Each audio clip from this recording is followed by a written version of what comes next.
Listen, you're more than just bone and skin. Listen, listen to the song of the wind, the graciousness, the spaciousness coming from within. A concrete brick, a stone, the song they sing is heaven is my home, heaven. How are you feeling inside now?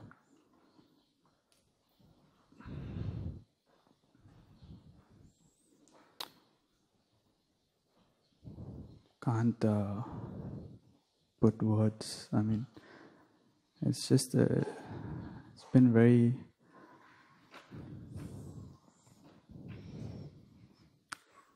describe it.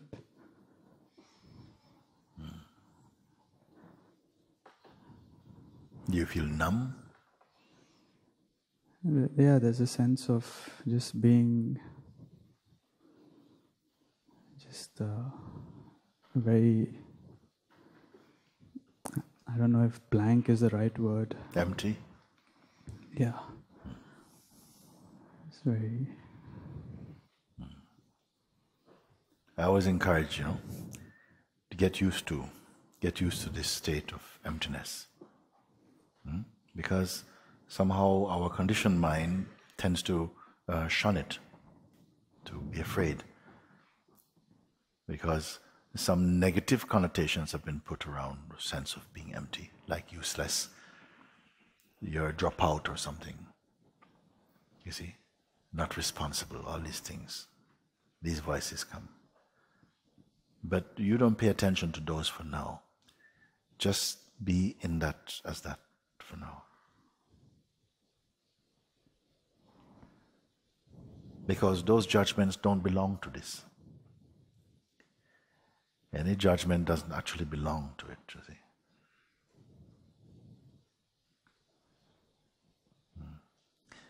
And it's not a waiting state. It's not waiting for the next sensation to come. It's not waiting, you see. In fact, there's a silence and a stillness about it. Of course, mind will come now and again to raise some mind, like, some calculations or something. But you have to learn to just ignore that.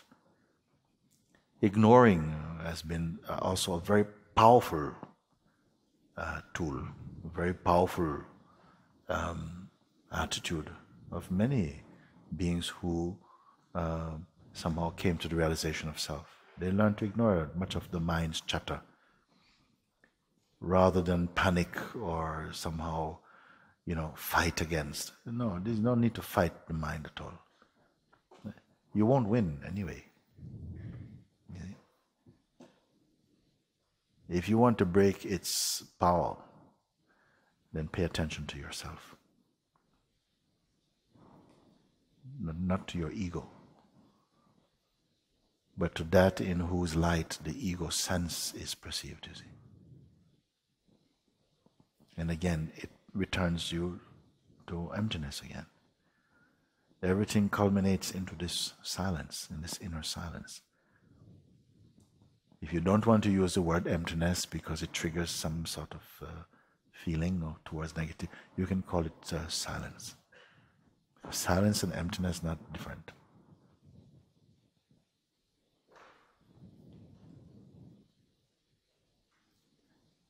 But mind will come.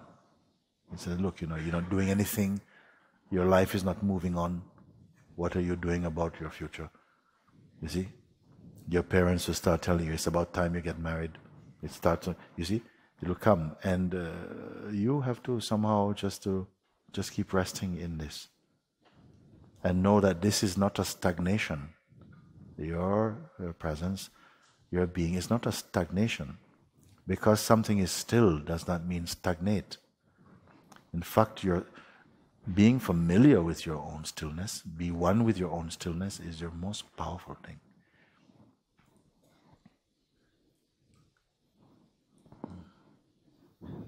Guruji, everything that you're just saying, it's actually, I'd written a letter to you last year, and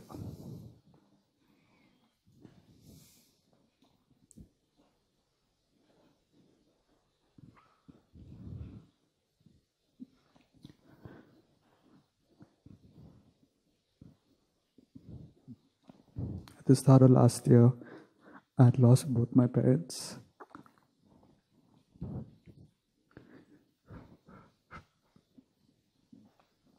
At a time where I believed that, at a time like that, the conditioned mind had believed that, there would be a lot of support. That there will be a lot of support.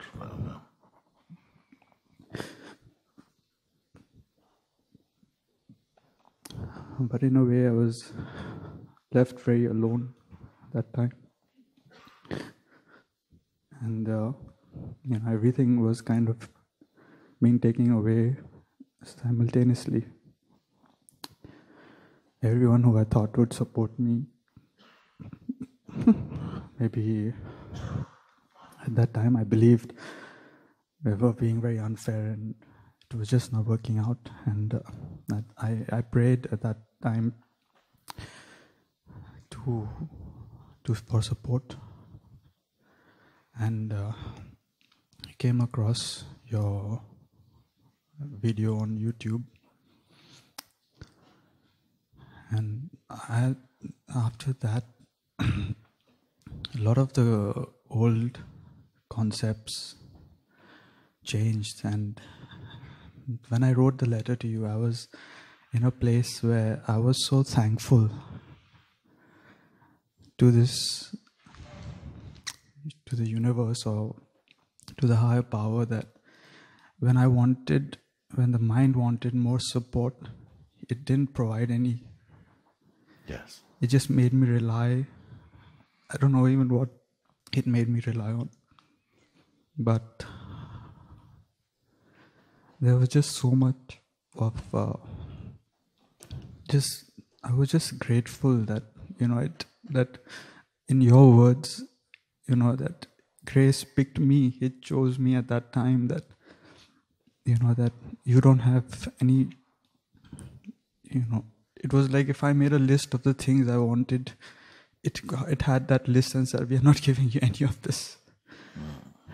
And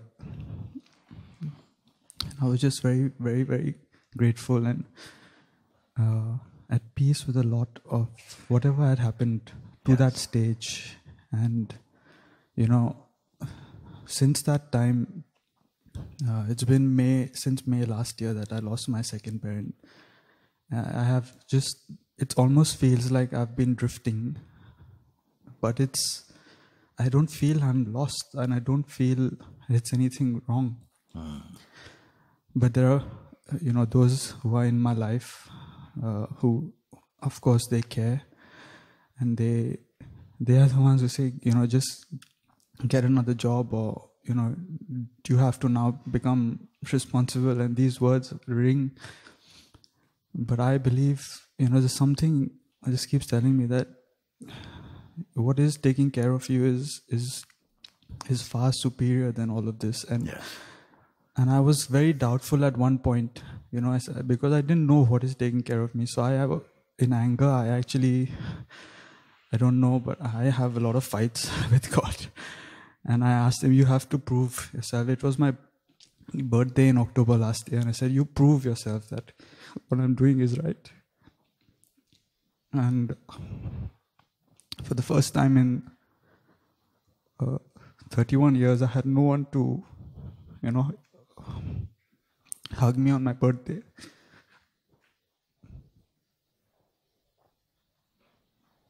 And I was very angry.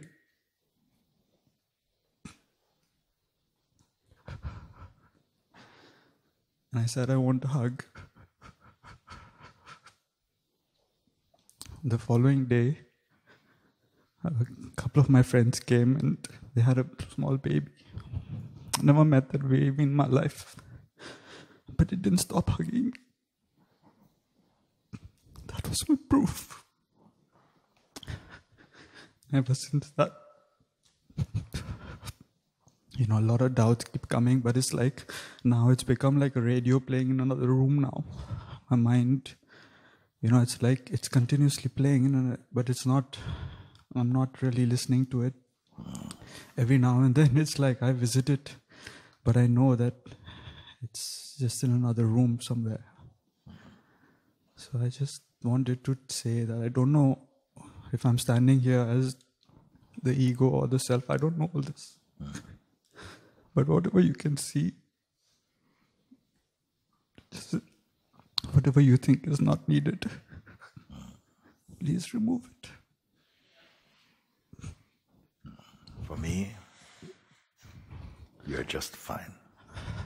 You see?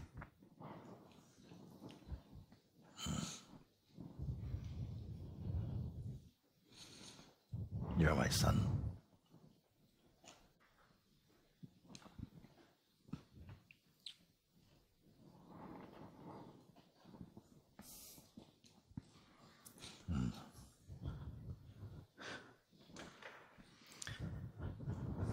The most powerful things that happen sometimes come with much pain, no? You would not, if life was down to us to choose the life you think is going to be the best life for you, you would not include anything uncomfortable. Nobody would do it. You would fill your inner calendar with sugar moments. Thankfully, it is not like that.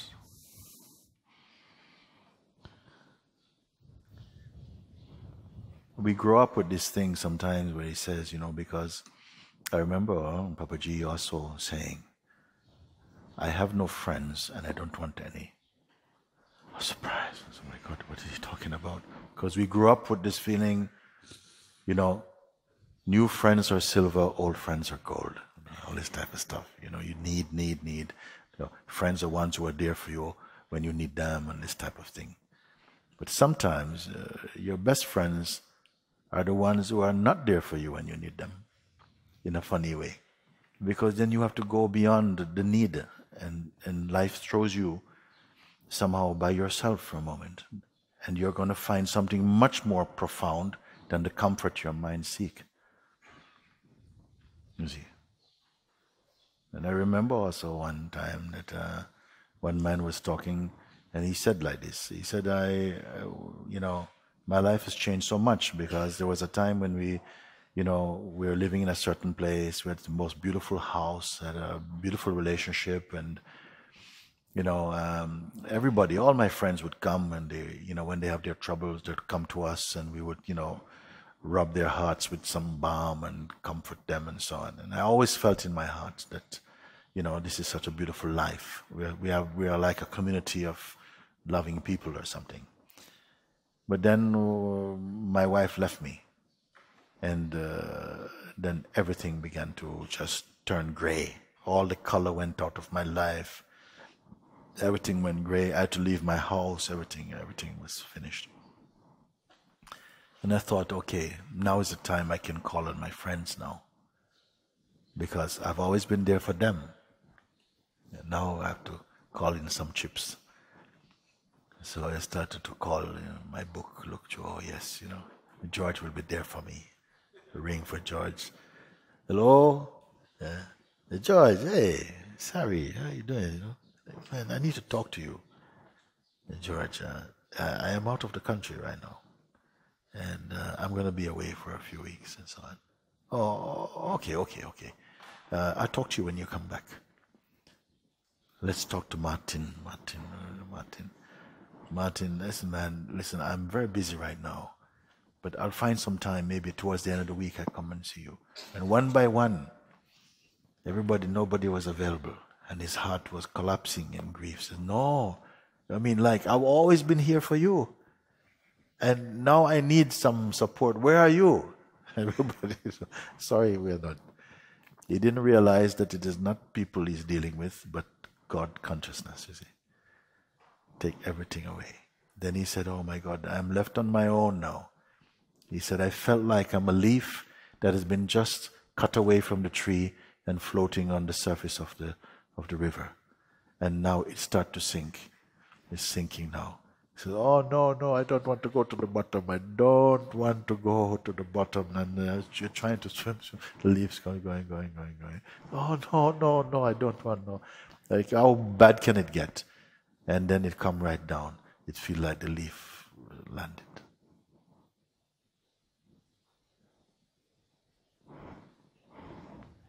Looked around. Wow. I feel good. Da, da, da, da, da, da. He could not understand.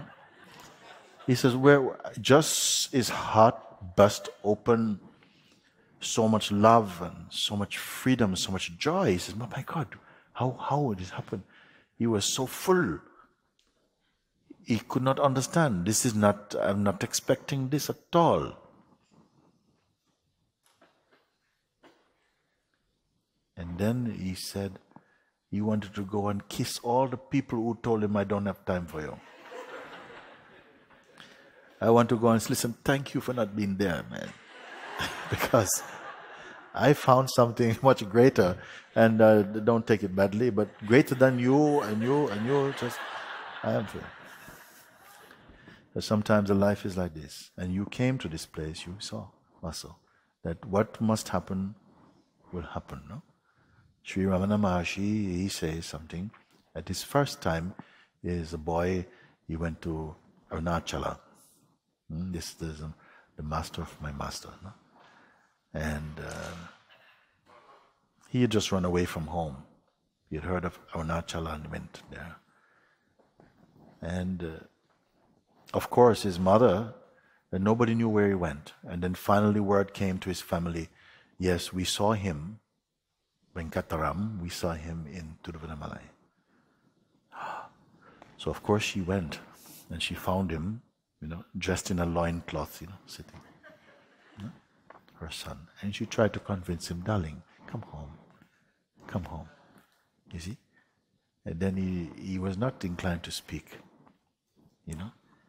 but he got the word to her. And this is what he wrote. He said to her, the ordainer, the supreme, has put in place, set in place, the destiny of all beings. Whatever is meant to happen, that's going to happen, even if you try with all your might to stop it from happening. And what is not meant to happen will not happen if you put all your power to try and stop it.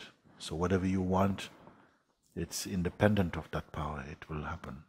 So the best course of action, he told, keep quiet. You see? And she felt the profundity of his insight like that, and the love also, and just the generosity of it, the wisdom of it. And she became his closest disciple, actually, isn't it? So what has to happen in some form, that will happen. But you have seen now that it brought you to see something that you would not have seen otherwise. So now you can leave everything to that power. And you say, it's like I'm not fitting into the ideal model of my culture or society, but I don't feel lost. I'm drifting, but I'm not lost. How can you be lost? Lost will always be in reference to some idea that has been put upon you. You should be there. I'm not there. I'm lost. But you know, through the gift of your own insight, you are just right where you are. How can I be lost, you see? So it's a tremendous discovering. And perhaps this is the darshan of your own parents passing also. That out of such seemingly tragic circumstances, something is blossoming in you, that wisdom. But it has been used well. See? come and get your blessings. This you have in abundance.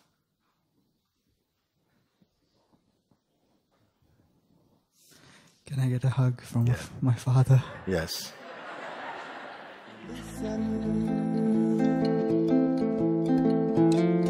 You're more than just bone and skin. Listen, listen to the song of the wind, the graciousness, the spaciousness coming from within. I alone am, yet I am not alone. Heaven, heaven is my home. Heaven, heaven is my home. Heaven, heaven is my home. Heaven, heaven is my home.